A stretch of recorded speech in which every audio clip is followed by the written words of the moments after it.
Bismillahirrahmanirrahim. Assalamualaikum warahmatullahi wabarakatuh. Pertama-tama, marilah kita panjatkan puji dan syukur kita kehadirat Allah karena sudah memberikan kita nikmat kesehatan, kekuatan di masa pandemi COVID-19 ini. Sebelum kita masuk materi, Ibu akan ingatkan kepada adik-adik untuk tetap menjaga protokol kesehatan, mulai dari hindari kerumunan, selalu pakai masker, jangan lupa cuci tangan dimanapun kita berada agar bisa memutus mata rantai penyebaran COVID-19. Dan jangan lupa berdoa agar COVID-19 ini cepat hilang dan kita bisa beraktivitas kembali dan belajar seperti normal lagi.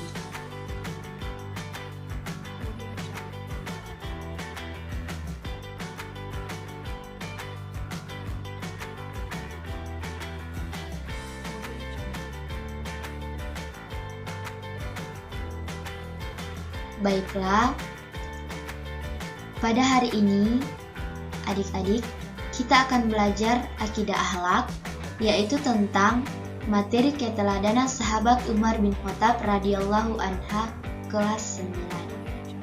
Sebelum kita masuk dalam pembelajaran, mari kita awali pembelajaran ini dengan membacakan Al-Fatihah, kemudian lanjut dengan doa belajar.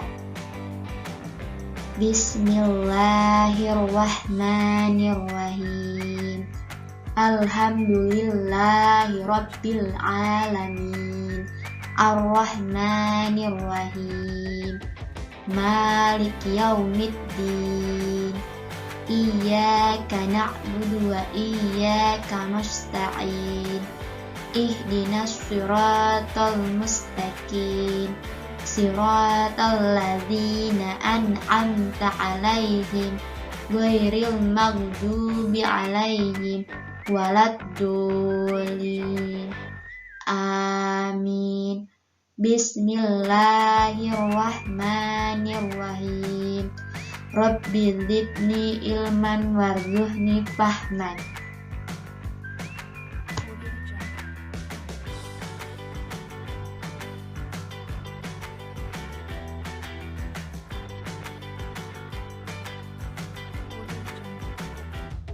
Langsung saja kita masuk materi, yaitu tentang keteladanan sahabat Umar bin Khattab radhiyallahu anha.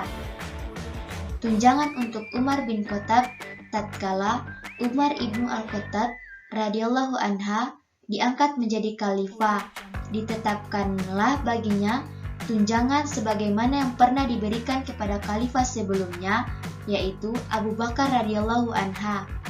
Pada suatu saat, harga-harga barang di pasar mulai merangkak naik. Tokoh-tokoh muhajirin seperti Utsman, Ali, Talhah, dan Zubair berkumpul serta menyepakati sesuatu. Di antara mereka ada yang berkata, alangkah baiknya jika kita mengusulkan kepada Umar agar tunjangan hidup untuk beliau dinaikkan. Jika Umar menerima usulan ini, kami akan menaikkan tunjangan hidup beliau. Ali kemudian berkata,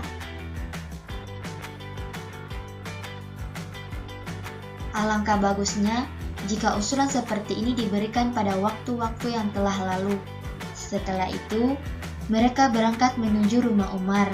Namun, Utsman menyela seraya berkata, sebaiknya usulan kita ini jangan langsung disampaikan kepada Umar.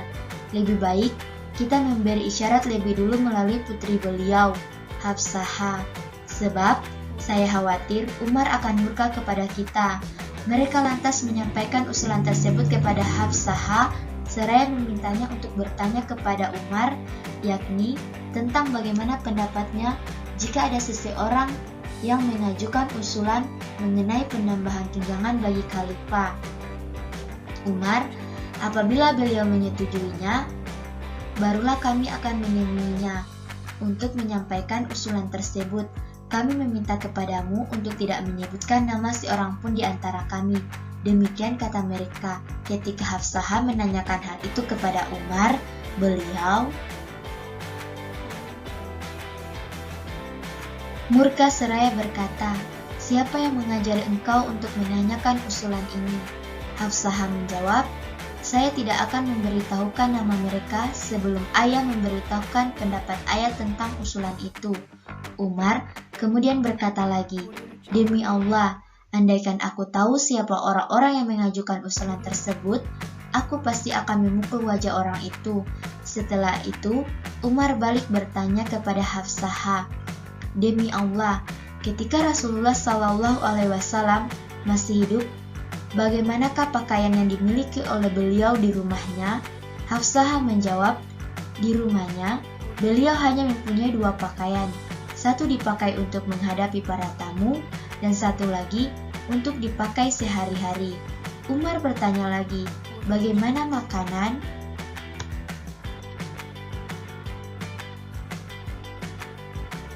Yang dimiliki oleh Rasulullah? Hafsah menjawab, beliau selalu makan dengan roti yang kasar dan minyak samin.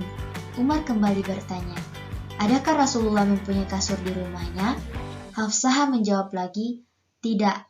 Beliau hanya mempunyai selimut tebal yang dipakai untuk alas tidur di musim panas.